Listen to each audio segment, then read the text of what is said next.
This is tutorial 8A, question 4.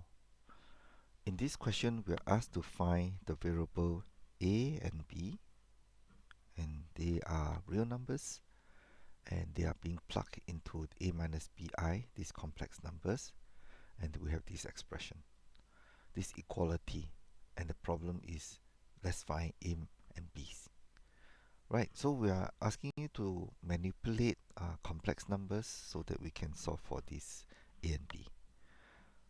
So we have minus 6 minus 24i conjugate. So what we want to do is to bring this term downwards. So we are left with a minus bi here. Now, because we are in division, we cannot do it in rectangular form easily.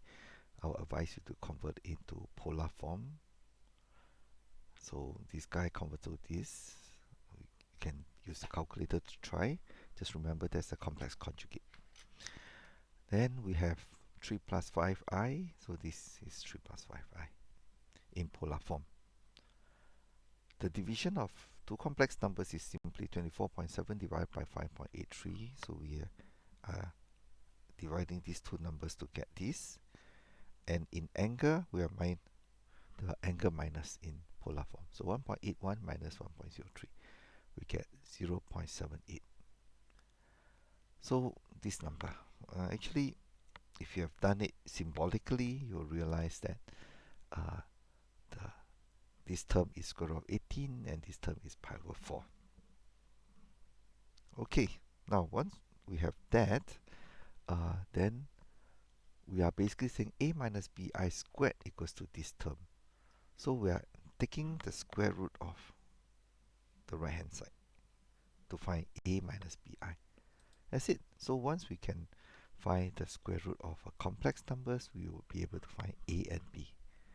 Now again, De Mor's theorem come to our rescue, and the square root will be brought into the magnitude as well as the phase. Now when we square root something, we will have two values, so that you know, right? For example, z is equals to square root of 4, so the answer is plus and minus 2. So here we are also expecting these two values here. The only difference now is that it's a complex numbers that we are square rooting. So what does De Mor's theorem tells us? De Mor's theorem tells us that if I want to find the n root of a complex number, there will be n of them. Let's call this k1, k2, k3. Sometimes I call it k0 because I think k0 is easier, so it should be from 0 to n minus 1. Okay? So anyway, so what we do is we plug in this equation here, and the k's are going to be manipulated here.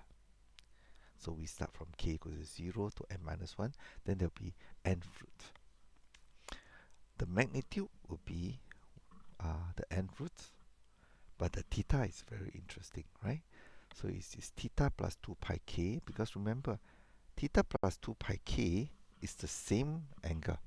Remember, if I have theta and I plus 2 pi, it is pointing to the same direction. So this is what's happening. So theta plus 2 pi, any integer of k, lands exactly at the same position.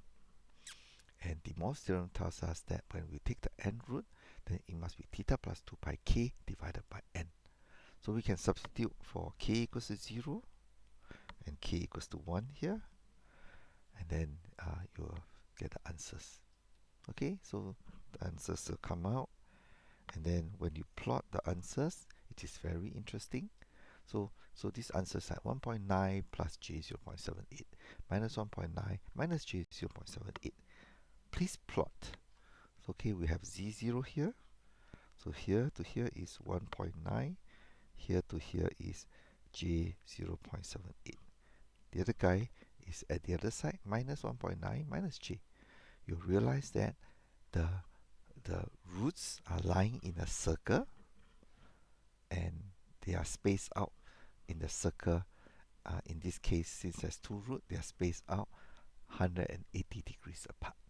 Okay, So this is how you check whether you have the answer correct or not.